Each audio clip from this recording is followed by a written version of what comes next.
What's happening, party people? Happy Positive Power Tuesday. This is episode 4 of Adventures in Network Marketing. I wanted to talk to you about being dream driven.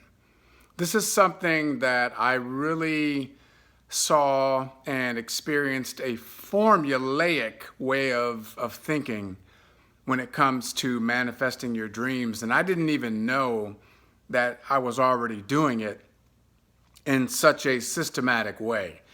And this is one of the powerful tools of network marketing, is that in order to be successful, you have to have a vision. You have to see the outcome. You have to begin with the end in mind. You want to cultivate a clear and concise mental picture of your success. And then you have to learn how to not only embrace that vision, but to dance with that vision, to allow it to work on you and to rev you up each and every day, to motivate you, to inspire you, to drive you, to do the actions and the activity, to handle the difficulties, the trials and tribulations, to weather the storms, the disappointments, the letdowns, the setbacks that are setups for comebacks. It's the dream and the dedication to that outcome that fuels your fire. And when you manifest the dream, or even better, when the dream that you had and the reality that you create, the reality is actually bigger and more impactful than the dream, that is one of the sweet spots of network marketing. Now, when I was a sophomore in college, I had this dream of getting all A's. I had never gotten all A's. I wasn't much of a student in high school. And when I got to college, I went in on probation. However, I was surrounded by incredible minds, brilliant people from all around the world. And there was an intense environment of learning and expectation. I talked to you before about the Pygmalion effect, the power of association, proximity is power, and how people rub off on you. Well, because I was in that environment, I dared to dream bigger when it came to the expectations on what I'm creating in my own life. So you know what I did? I wrote down all A's by this term, end of this semester, and I put it up on my mirror in my dorm room, and I looked at it every single day. Every single day. Now, in support of that dream and that outcome, I found some audio tapes on how to study. I learned how to study. I learned how to prepare. So I was doing things that my peers were not doing. I separated myself through my preparation and my activity. And here's what happened. I had the biggest course load in my entire 4 years of college. I had two of the most demanding classes in my entire 4 years of college, and I outperformed our eventual valedictorian because I made that commitment. Now, I ended up getting 6 A's and 1 B, so I was really close. However, I never would have even experienced that if I didn't dare to dream, and if I didn't know what the end was before beginning the journey, if I didn't commit to that manifestation by taking those actions every day and separating myself from my peers, I never would have had the experience. So that's one example. When I made the decision to become an actor, I made that decision while I was living in Cleveland, Ohio. Not necessarily a bedrock of Broadway and film and television actors, right? However, I knew that I had to surround myself with that type of thinking. And because there were not a lot of people, actually there was no one here at the time that was a full-time working professional actor doing theater, film, and television and making a living. There was no one in the city that was doing that. So I had to create my own environment of success. I surrounded myself with magazine articles, interviews online, biographies, stories, And I literally was inundated with individuals who were doing it at the highest level. And I imagined myself in what's the word I'm looking for? In harmony with these individuals. I imagined myself working with them.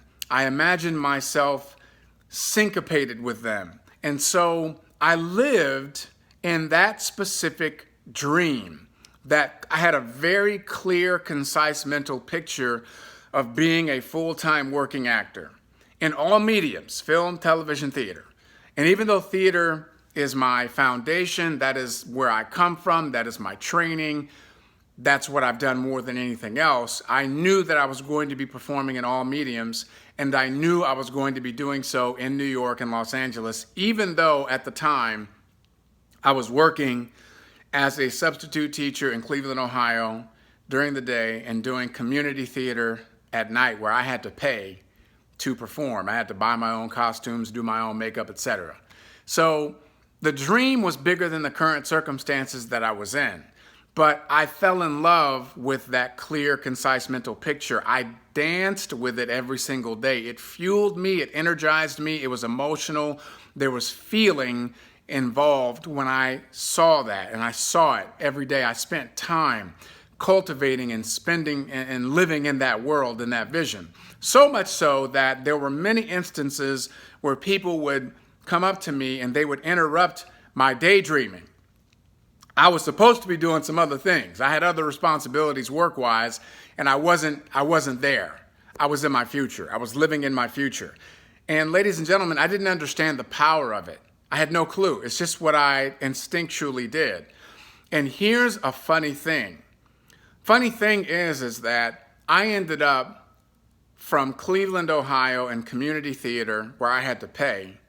I ended up performing off-Broadway in New York City for years, on Broadway in New York City, doing Shakespeare on Broadway in New York City, doing major motion pictures and television shows. I filmed in Los Angeles. I got paid to film in, like, when I tell you that I went places and had experiences that I didn't even imagine because I started with a dream. And I have found this to be the case over and over and over again. So when I got involved in network marketing, I can remember individuals sharing their stories about, I had this dream that I could one day become financially free. I had this dream that I could one day retire my spouse, that I could one day write the biggest check to my church, and I could do it every week, that I could one day pay off somebody else's kids' college tuition. And I watched and listened to these individuals share what their dreams were. And I said to myself, wait a minute, hold on a second, time out. They're doing exactly what I've already done. Beginning with the end in mind, having a clear and concise mental picture, being dream driven, taking the actions every single day while you're dancing with your dream and your outcome. And because there's an emotional feeling to it until, that's the operative word, it is manifested. And my first dream in network marketing was to build an army of financial freedom fighters, was to bring something of value and ongoing personal development, cultivating relationships, developing leadership and communication skills, and building an army of individuals who were dedicated to becoming better versions of themselves. And in my first iteration of my dream, it was going to be 10,000 people that I had a significant hand in attracting to this incredible vehicle called network marketing. That was my first dream. Now, here's the thing about the dream. It's ridiculous. It has to be, to me, it has to be ridiculous. There has to be a little bit of delusion as you're creating your dream. Because think about it. I'm in Cleveland, Ohio. This is, again, nobody's coming to Cleveland to find actors to be on Broadway in New York. It's not happening. Nobody's coming to Cleveland to find an actor to be in a major motion picture. That's not going to go on. So the fact that I was so clear and specific in my outcome, even though I was living in Cleveland and there was no real models that I could reach out and touch who were actually doing it at the time. And the fact that I was so dialed in, that's a little ridiculous, right? A little delusional, especially because I had no prior experience. I didn't do theater in high school. I didn't do theater in college. I had no prior experience at all. So there has to be a level of, what the hell are you talking about, to your dream, okay? Because now you know you're really allowing yourself to not censor. See, sometimes people censor their dreams. You downsize your dream to fit your current circumstance. You cannot do that. People downsize their dream to fit their current circumstance. And when you do that, you're living your life on a loop. It's on a repeat cycle, and you're never, ever quite getting as far ahead as you would like. And there's a level of constant, perpetual disappointment because you know deep down inside, I can do more because there is more in me. So I had this initial vision of 10,000 people. And I kept talking to myself every day. I kept saying to myself, I cannot be the only one that wants freedom. I cannot be the only one that looks at the system as it currently is structured, that looks at all of the millions and millions of individuals who have over $1 trillion in student loan debt, who cannot find a job that is satisfactory, who are overworked and underpaid, who feel like they're not earning what they're worth. There has to be some other people. I can't be the only one. And I kept talking to myself every single day because I was vested in the dream and the outcome. Didn't necessarily know how it was going to unfold. And I can remember having a conversation with the great Les Brown. And I said to him, I was working on accomplishing a goal, and I just kept saying, I don't know how I'm going to do it. And he said, well, here's what I want you to do. I want you to do A, B, and C. He told me exactly what the 3 steps were. And I said, yeah, but how am I going to? He said, stop asking about the how. The how is none of your business. Commit first, create second. So I said, okay. And I just trusted that. So I didn't necessarily know how. And a lot of people get lost and caught up in the how. And until they know exactly how, they take no action. And they won't even commit. See, some of you all, you got married, but you didn't necessarily know how you were going to work through and cultivate a way of strengthening your relationship until stuff came up. And then all of a sudden you realize, wait, I am committed. We got to figure this out. And you didn't necessarily know how, but you were committed first. You were committed first. You were committed first. And you created second. So next thing you know, what do? You start getting marriage counseling. Or you talk to some other married couples who've been married twice as long as you have. You start getting input, and all of a sudden, things start to come together. You didn't necessarily know how, but you committed first, created second. So now, I'm just continuing to take action because I'm dancing with my dream. And there's an emotional connection to it. And guess what happened? That army of 10,000 showed up. And guess what happened after that? An army of 20,000 showed up. And guess what happened after that? An army of 30,000, 40,000, 50,000, 60,000, 70,000, 80,000. 90,000, 100,000, 110. It went on and on. I did 10 times more than 10 times more of what my initial dream was. And this is what network marketing did to me. It challenged me to stretch. It forced me to look in the mirror of my own self-imposed limitations. It forced me to look at the lid that I placed above my own leadership and capacity and my own life expectation. It forced me to look at my surroundings and say, hold on a second, you have been doing status quo for far too long. You've been working a regular job, you've been a paycheck player, you never thought about how to increase your own value, you never were vested in residual passive income, 24 hours a day, 7 days a week, the power of leverage, making money in your sleep. You never were vested in those principles because nobody ever talked about it, nobody ever taught you, and you didn't take the time to go out and seek that information and that knowledge. And so network marketing forced me to elevate. It forced me to level up. And it continues to this day to challenge me to get better, to keep digging, to get back involved with the dream.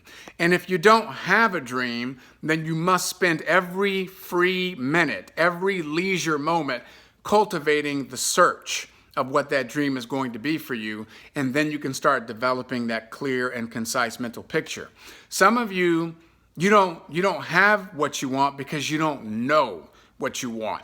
And it's worth it for you to take some time to explore. If I had $25 million in my bank account right now, in my assets portfolio right now, what would I be doing?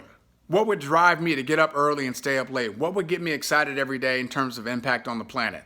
And that's how you can begin to reverse engineer what is my real dream? What really gets me excited? Where would I like to spend my time moving toward? And once you know what that is, for me, network marketing became a vehicle of enlightenment, a vehicle of community development and support and encouragement, a vehicle of financial freedom, a vehicle of constant, never-ending improvement and personal development.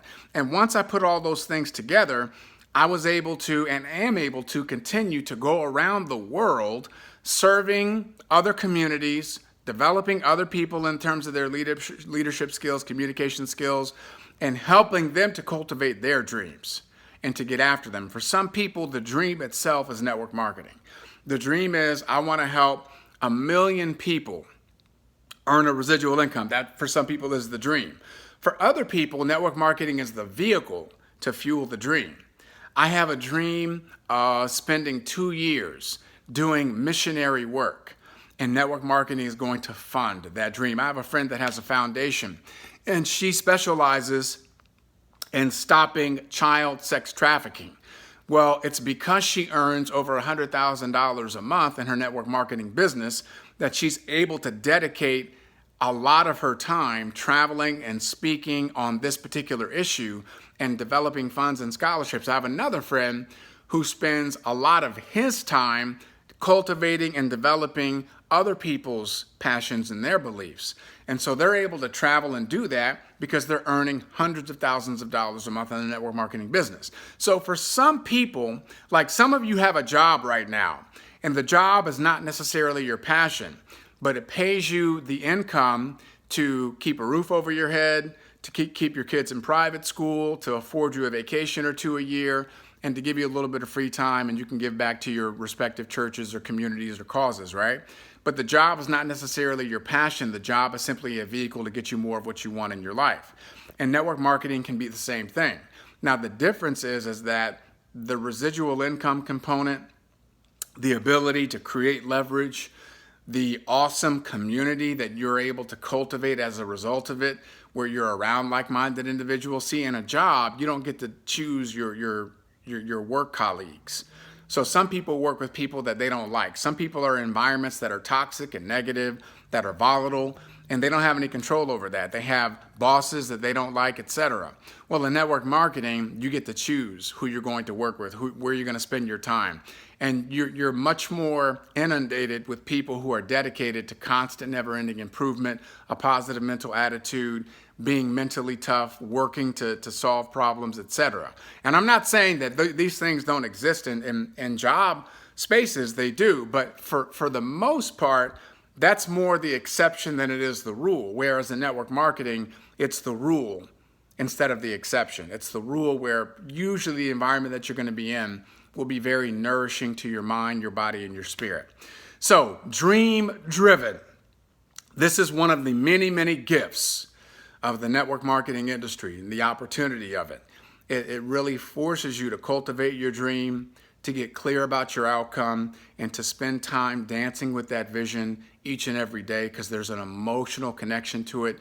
Many of you have had the experience where you saw something, you had an idea about something, and you fell in love with that outcome. You had no idea how you were going to do it, but you just knew that you had to do it. And because you had to do it, it became your obsession, your magnificent obsession. And you look back and you say to yourself, I can't believe I did that. I actually did that. And you're like, how did I do that? Because you were committed first and you created second. Be dream driven. Have an awesome and amazing day. Episode 4, The Adventures in Network Marketing. Peace.